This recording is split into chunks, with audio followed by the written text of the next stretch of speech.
So it's no secret that the Assassin's Creed fan base is incredibly divided, mostly around the different eras of Assassin's Creed. Some people have a favorite era that they deem to be the true era of Assassin's Creed, the golden age of Assassin's Creed, and anything that comes before or after is just a waste of time, or at least a waste in potential. For those who don't know, for those who are new to the franchise, there are vaguely 4 distinct periods of Assassin's Creed. The first one is the classic period, which goes from Assassin's Creed 1 to Assassin's Creed Revelations. Then you have a huge shift in terms of style, direction, and mechanics through Assassin's Creed 3 to Assassin's Creed Rogue, and this is normally known as the Kenway Saga. Then you have the Helix duology, or however you want to call it, the revolutionary duology, where you have Assassin's Creed Unity and Assassin's Creed Syndicate, and then you have the RPG trilogy, the one that goes from AC Origins to Valhalla, and often people include Mirage as well. Those are the distinct 4 phases of Assassin's Creed if you want to break it down in terms of style, engine, direction, philosophy, and cohesion within the franchise. And depending on who you are, depending on when you got into the franchise, depending on how you started playing and what you want in a game, you're going to want one game over the other. A lot of hardcore Assassin's Creed fans believe that the classic period is the best period out of all Assassin's Creed. Some people believe that Unity is where Assassin's Creed peaked, and other people believe that right now the RPG Creeds is the best version of Assassin's Creed.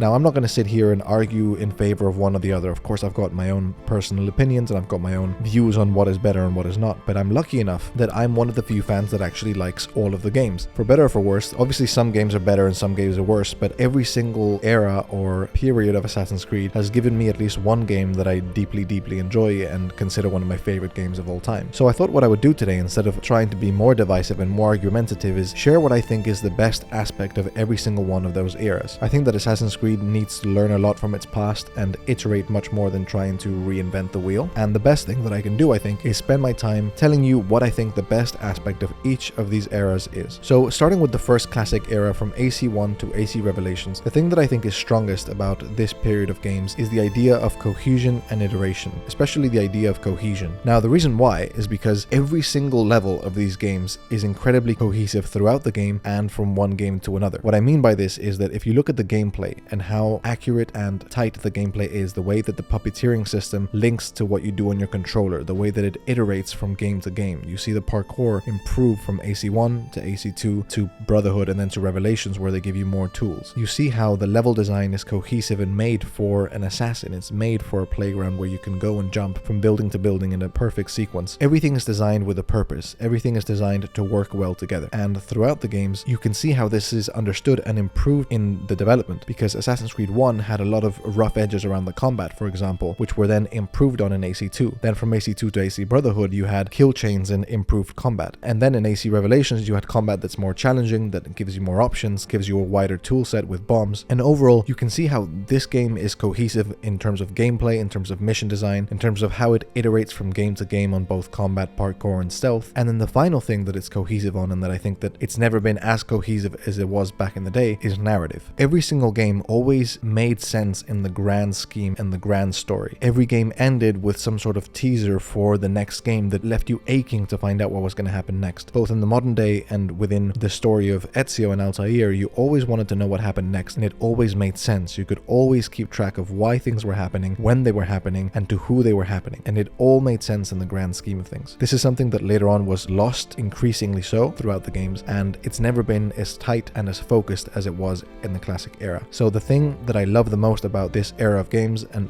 trust me, there is a lot of things that I love, the thing that I love the most is just how cohesive it all was. Now, moving on to the Kenway Saga, this is Assassin's Creed 3 to Assassin's Creed Rogue. There's a very clear thing that I think most of you are going to agree with me on, which is that these games nail the philosophy of Assassin's Creed. Now, when I talk about the philosophy, and I've made a lot of videos about the philosophy of Assassin's Creed, I mean the introspective analysis of what it means to be an assassin, what the beliefs of being an assassin are, and what the merits of the Templar belief also are. These are games that don't just paint Templars as these Hollywood Scooby-Doo villains that oftentimes the Ezio trilogy does. It humanizes the Templars, and it gives them very compelling arguments. This is mostly done in Assassin's Creed 3, but obviously AC Rogue, for example, kind of just makes the Templars the good guys, and it sort of fails at giving the nuance that the other games do, but it still gives merit to the Templars and questions the beliefs of the assassins, the dogma of the assassins. I'm in love with how deep into the philosophy the Kenway Saga goes, and this is partly because by now Assassin's Creed had become a household name within the gaming industry, which means that most people knew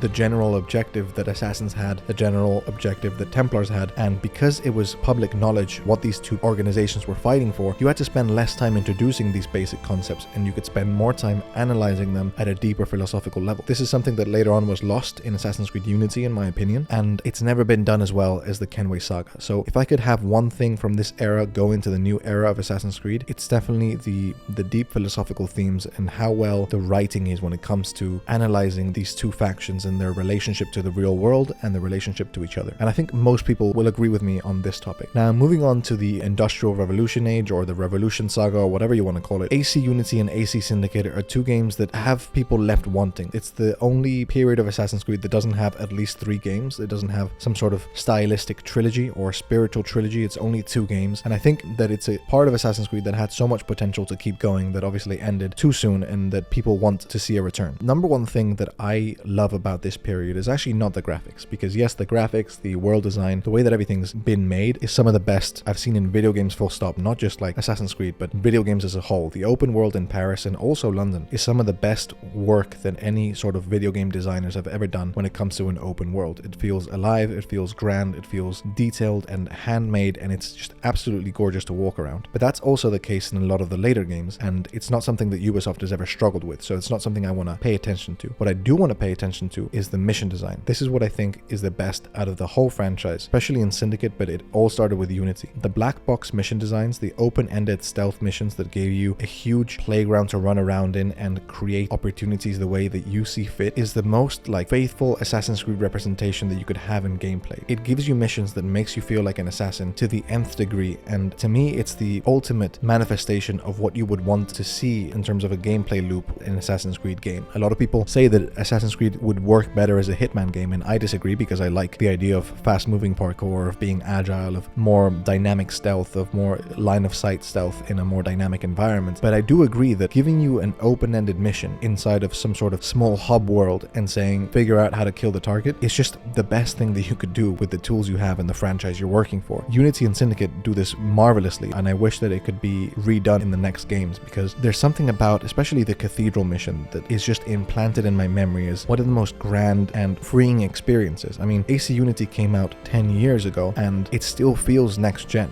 and I attribute some of that credit to the fact that the mission designs still feel fresh, sadly because they haven't really been done since, and this is something that I desperately want. So now that I've looked at the old age of Assassin's Creed, we now look at the biggest change that we've seen, the RPG trilogy. So much changed in this trilogy, and even though everyone started off in love with these changes, eventually people got sick of it, and now hardcore Assassin's Creed fanbase is pretty sick of the RPG trilogy. However, it's not all doom and gloom. There are a lot of things about this part of the franchise that I absolutely adore. If I had to pick the main thing that I like about the RPG era, it would probably have to be the sense of scale. Now, this is a very abstract term, and I don't just mean the size of the map, because I think this is actually a weakness of Valhalla and Odyssey. It's only, in my opinion, properly done in AC Origins. What I mean by sense of scale is more how small you feel in the world because of things outside of the map size. And of course, the map size does affect it, especially in AC Origins when you feel like a lone wanderer in an infinite land. But there's something about, for example, the idea of being hunted by mercenaries. When you get a big enough wanted level, wherever you are in the world, mercenaries will find you. This is something that I made a video on that you can check out. The fact that you can enter these forts filled with so many guards, and there are so many forts when you're just one person, and at any point you can be in danger of dying. The fact that you have to discover all these cities. It's not just one city or 2 cities. It's an entire country that you need to discover, and when the cities are done well, the sense of wonder, the sense of scale, the sense of needing to discover everything and slowly gather intel of where you are is done pretty remarkably. Another thing that I like about the RPG creeds that adds to the sense of scale is the Templar Order system. Now, for those who don't know, because this is really new, I think it started in AC Odyssey, you basically have a page in your inventory menu or your game menu that allows you to hunt and track down lots of different members of the Order, and some of these members are tied to the main story, but some of them you can actually just find and hunt in the open world in your free time. And this is something that adds to that sense of being lived in. The fact that there are lots of Templars that you may not ever come across in the story, that you have to make the active choice to hunt down yourself. This adds a level of immersion that I would love to see in the future games, and even more so if Ubisoft decides to implement aspects of the older games and then throws this in. I mean, imagine in Assassin's Creed Unity if part of the side activities, instead of solving murder mysteries, you were given clues to the whereabouts of different Templar leaders and you just had to hunt them down and find them in the open world. I mean, it would be amazing. It just adds to the sense of immersion, the sense that these Templars aren't just there for you to kill off, but are living, breathing people in the world that you can choose to find or choose to not find. All these things add to the sense of scale, the sense of a real world that Ubisoft has created, which I think is probably the best thing that the new technology and that the new games have allowed for. Of course, in the overall package, I've been somewhat disappointed with Valhalla and Odyssey. I love Mirage and I love Origins, but overall I think that the RPG creeds need to move closer to what AC used to be, but there's definitely a lot of things that I think it should take with it, and that sense of scale is one of them. If you want to watch this video that I mentioned about the RPG creeds doing the mercenary hunting system very well, you can watch this video now. Thank you for watching.